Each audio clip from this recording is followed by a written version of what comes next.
So without further ado, it is the last World Cup 2026 qualifier review. Let's get into it.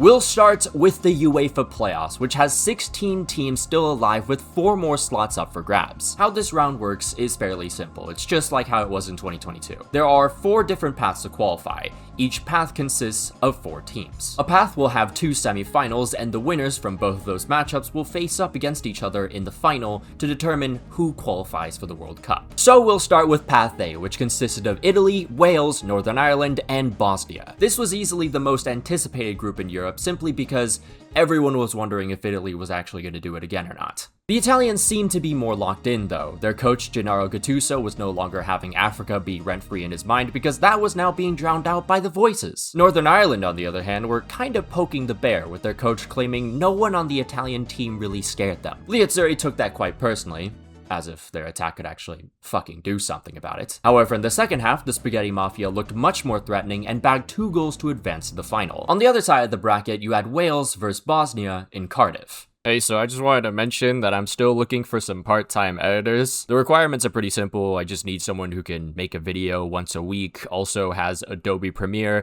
and just understands the humor and the kind of vision that I have for the way I edit my videos. If you are interested, just hit up this email and we'll go from there. I'll probably give you like some kind of like trial, test, whatever, and then we'll go from there. Back to the qualifiers. The Welsh grinded out in search for the first goal, and they finally were rewarded for their efforts in the 52nd minute thanks to a Dan James cracker. The Bosnians hadn't done much up to this point, but this flipped the switch, and they themselves started grinding in search for an equalizer. And eventually a 40-year-old Edin Dzeko comes in and saves his nation's hopes with just 4 minutes left to play. The game then went to extra time with both teams duking it out, not only on the pitch, but also off it too. But despite some close calls after 120 minutes, the game was still tied at 1. Bosnia, though, start the shootout bad, missing their first attempt. Wales, on the other hand, pick up an early 2-1 lead, but then Brennan Johnson absolutely shanks his attempt. Bosnia then recovered to tie things up while Wales continued to fuck up. And just like that, Bosnia turned things around and win the shootout through 18-year-old Kerem Alabegovic. This now leaves us with just 2 nations remaining in the path,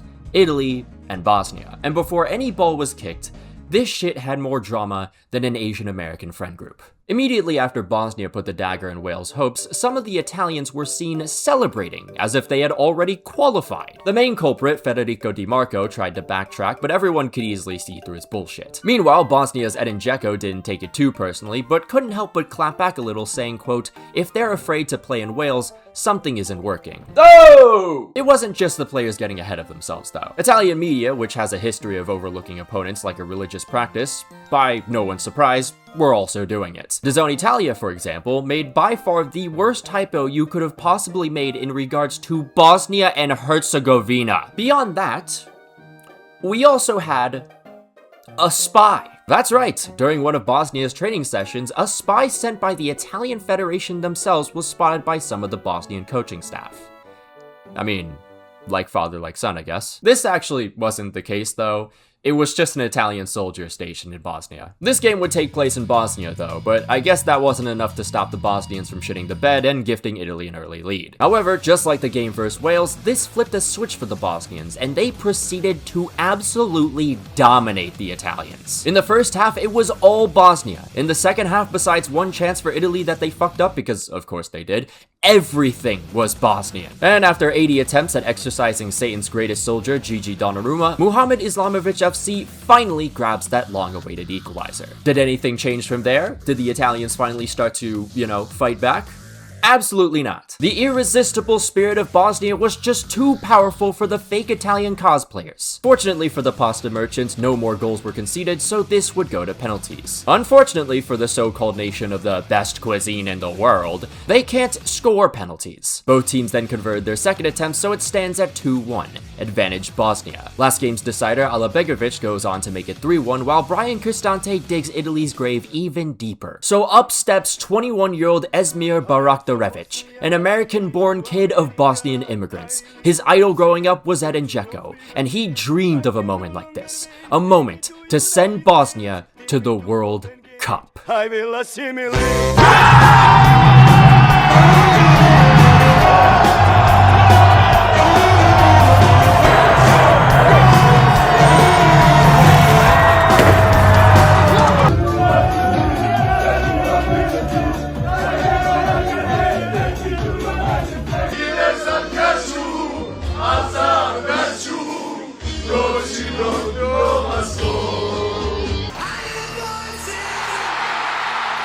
After failing to qualify for a third straight time now, Gigi Donnarumma was quite irate because it turned out the Bosnian ball boy hid the keeper's penalty taker notes.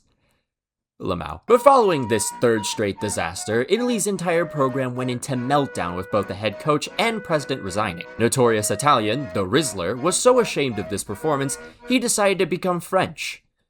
And also Dominican. Also, Canada decided to host an event where you could switch out your Italian jersey for a Canadian one.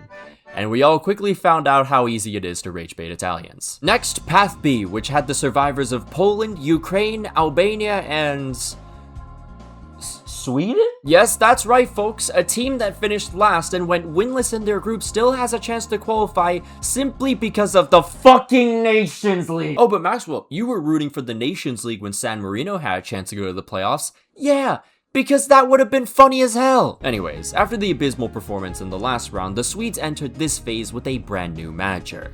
Graham Potter. It may seem like a real polar bear in Arlington, Texas type beat, but you'd be mistaken because Graham Potter actually managed in Sweden for 7 whole years. And that experience came in handy as Potter's Sweden went on to absolutely destroy Ukraine, with Viktor Gyökeres scoring a whole ass hat trick.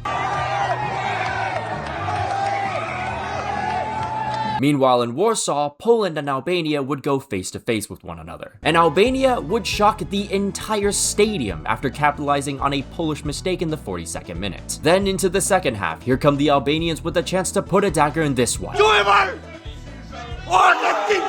The land of Dua Lipa would pay heavily for that miss, as Poland's savior for the last decade and more, Robert Lewandowski, would head home an equalizer in the 63rd minute. Then just 10 minutes later, Piotr Zielinski, with absolute ice in his veins, composure to a T, and nonchalantless performative men all over Bushwick dream of, fires a rocket into the bottom corner to complete the turnaround for Poland. So the final was officially set, and it would be a rematch of the exact same matchup in 2022 that saw Poland beat Sweden to qualify for that tournament. Just 20 minutes played, Sweden whip out a complete contrast of the horrid football that Danish side played, with Anthony Elanga putting the finishing touch. However, Poland respond quickly with a clean curler from Nikola Zalewski. But then, only 10 minutes later, Sweden strike back with a header from Gustav Lagerbielke, playing just his 9th cap for his country. It just keeps going back and forth though, and Poland once more find the equalizer through Charlottetown legend Karol Swiderski. But Sweden would not be denied by the Polish again. 88 minutes played, the first attempt is blocked, the second is saved by the keeper, another attempt hits the damn post, but then finally the ball meets Gyökeres' boot and hits the back of the net. Sweden gets sweet revenge versus Poland in a 3-2 thriller and qualify for World Cup 2026. On to Path C now, where we had Turkey, Slovakia, Romania, and Kosovo to duke it out for a spot in North America. For the favorites Turkey, the real belief in returning to the World Cup was so strong it basically unified the whole country. And spearheading this effort was a 21-year-old Arda Güler, a magician with more pizzazz than those ice cream men, and his beautiful assist within an overall stellar performance would get Turkey just that bit closer to qualification.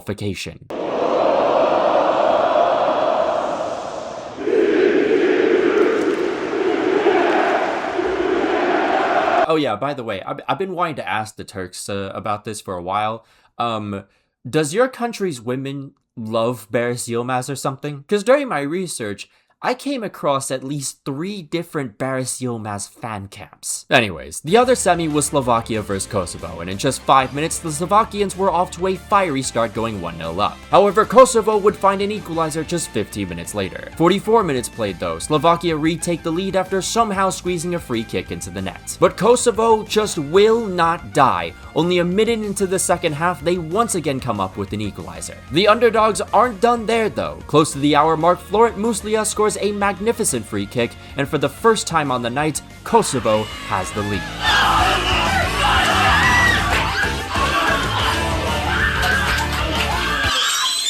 And they'd never look back as 12 minutes later they bag a 4th to silence the entirety of Bratislava. Slovakia did manage a late consolation, but it wouldn't be enough as they lose 4-3 to a country they don't even recognize. Meanwhile, little old Kosovo can continue to dream big. So the qualification spot between Path C would be determined between Turkey and Kosovo. Kosovo had the best chance of the first half, with the Turkish keeper making an insane save off the crossbar. But it would be the Turks to make the breakthrough early in the second half, and with it, Turkey qualified for the World Cup for the first time since that iconic Cinderella run in 2002. Finally, we got Path D, which has Denmark, Czechia, Ireland, and North Macedonia. North Macedonia was able to hold down the fort versus Denmark for about 45 minutes. Denmark in the second half proceeded to obliterate the Macedonians to the point that there might now be East, West, and South. Ireland was riding off the highs of the triumph versus Hungary, and that carried into their match versus Czechia as they took an early 2-goal lead. But we mustn't forget, this is World Cup qualifiers, and no matter how good the team,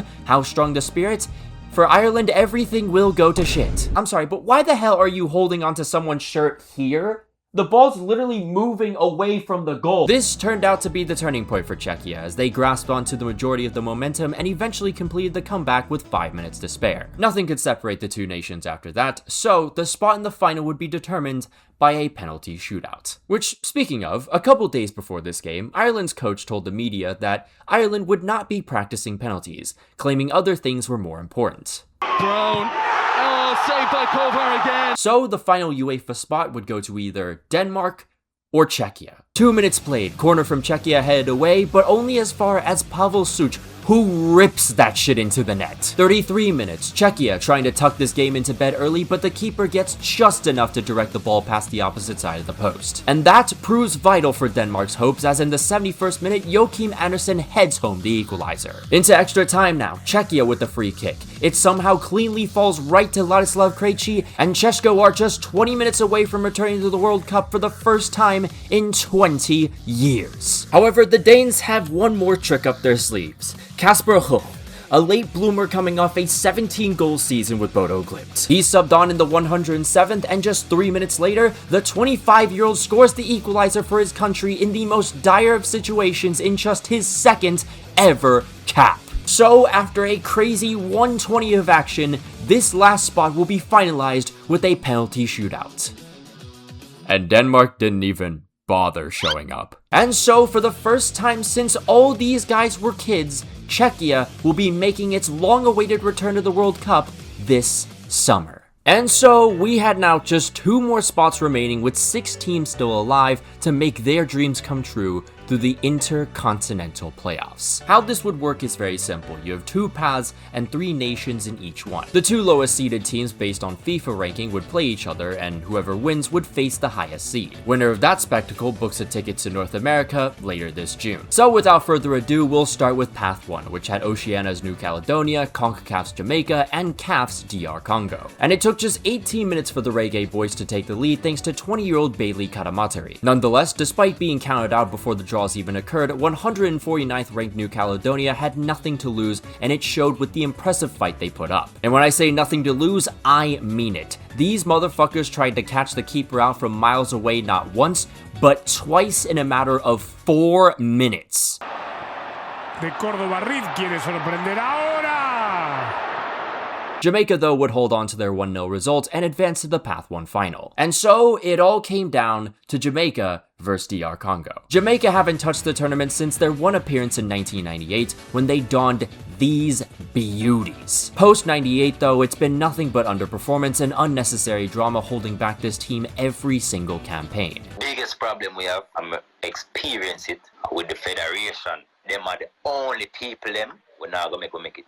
Because the team we have can make it. Admittedly, it's also been the case with this one too. But one game can redefine everything for the Reggae Boys. And they'll have the support from their own, and also every single Nigerian on this planet. Then there's DR Congo, who haven't been to the World Cup since 1974 when they were a military dictatorship. Their fans have gone through so much agony witnessing their team come up short too many times now. But this time, it feels different, they'll tell you. And nothing captures that more than their iconic fan dubbed Lumumba Vea, a man who resembles a statue of Patrice Lumumba, a figure who symbolizes the pride and freedom of the people of DR Congo. Oh, what's that? He can't come because of visa issues?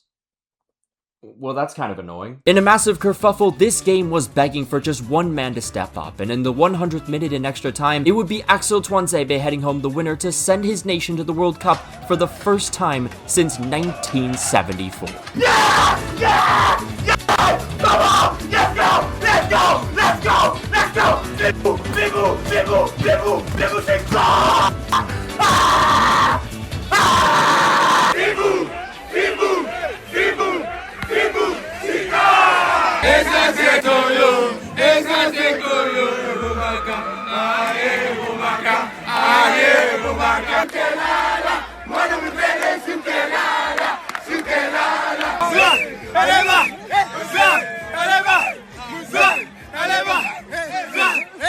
On to Path 2, which had CONCACAF's Suriname, CONMEBOL's Bolivia, and AFC's Iraq. The Iraqis would be granted a bye due to their superior FIFA ranking, so the first match would be between Bolivia and the Dutch D team. Suriname came out flying to start, and they really should have picked up at least 2 goals, but the nerves might have been getting to them. However, early in the second half, after some first-in-goal ping-pong-ass football, Liam van Gelderen pushes the ball past the line to give Suriname a deserved lead. From there, the Surinamese went for another tactical approach. Time wasting at the 60th minute. That did nothing but hurt Suriname as their rhythm practically died while the Bolivian team climbed and crawled back into the game. Suriname then choked it all the way after one of their defenders lunged in at a Bolivian in the box who wasn't even in a position to really score. Bolivia's mountain mogul Miguel Terceros then makes no mistake from the spot, and the Altitude Alphas complete the comeback to advance to the final. And so, the final spots of the 2026 World Cup would be determined with a match between Bolivia and Iraq. Bolivia's last appearance was back in 1998, and since then they have been the laughingstock of the entire region.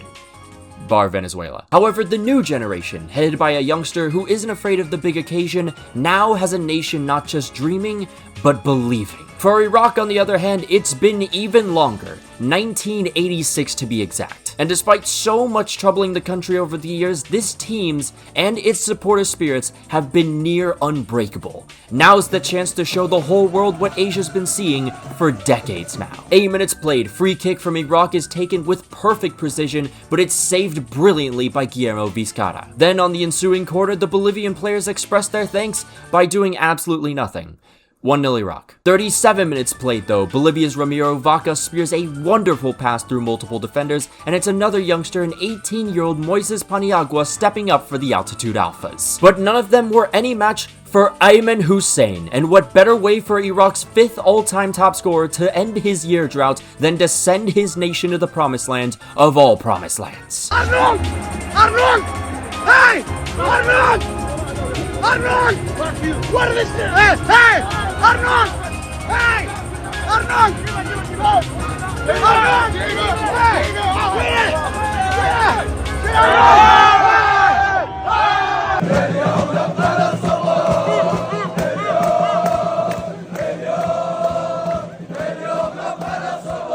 Il padre si chiama Antonio Andolini e questo è Petit. By the way, these games all took place in Mexico, and throughout this little international break, many Mexicans rejoiced with Congolese and Iraqi fans. Everyone shared their favorite chants and songs, and with how this tournament's build-up has done nothing but expose the evils of FIFA in the United States, it was nice to be reminded why so many of us come together to rejoice in the beautiful game every 4 years. May this love and compassion continue into June, because perhaps this is what we need more than ever to remind us that those leading us only aim to divide us further to stay in control. And finally, after like 2 whole years, the World Cup this summer is set.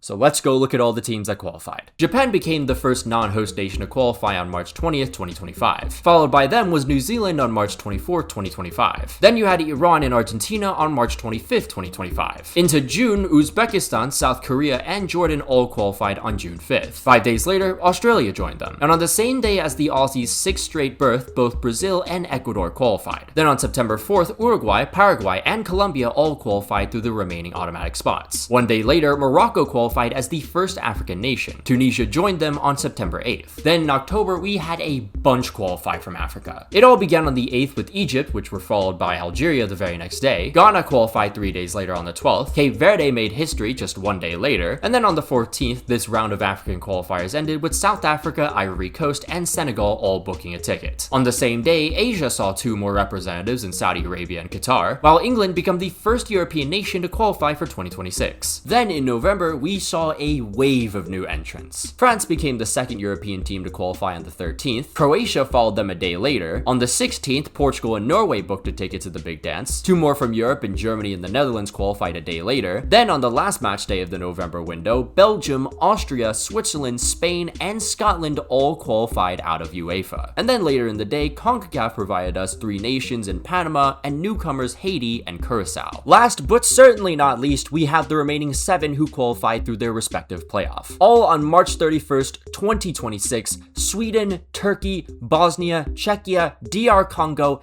and Iraq all booked their tickets to the World Cup this summer. All these guys will join the US, Mexico, Canada, and that, my friends, is the World Cup Qualifiers Review Series done. What a fucking ride, man. I sure can't wait to milk this later with a whole 3-hour special where it's basically all of them put together into one giant movie. Have fun eating a whole feast with that one. But one last time, let me ask you guys, how did your team fare in these qualifiers? Are they in the World Cup, or are you gonna have to wait another 4 years of misery? Let me know. Of course, though, a massive shout out to all our members, including Janos Balash, MI before Janos Balash, German Sayu 7, Jeremiah Ousu Ajimang, Django, Anazir Makalankam, Alex Rod, Kentra Gatra, Saint Terrence, Sylvia Citrus, Cheesebait, Winder Gel, Finn Likes Rugby More, Davox, The Portugeiser, Wise Orange, Polo Protos, Von Fan, A Ghostly Owl, Coney Wolves, Lickstab, Mutanai, Apollo, Thrilling ADT 13, Los Milos, LeJames Braun, Vecino, Napside, Money Cash Hose, Spontavious Pork, Lilia Lover, Stewed Monk, Red Yellow, Fuxi, MX Harry Maguire's Left Toenail, Flaquito, Thierry's Thoughts, Julian Alvarez, Glazers 7, Kev C, Dominic Griffin, Kyler Krebs, Mohamed Al-Tanib, Nish, Patrick Barley, Rashford God 5, Raspberry Ale, and Unbroken Persona. If you'd like to become a member on the channel, there'll be a link down below and up in the annotations. You can follow my Twitter if you want, follow my Instagram if you like. You can also follow my Twitch because I will be doing a stream watch along for the second leg of Arsenal vs Sporting, so tune in for that one. But until then, I'll see you guys.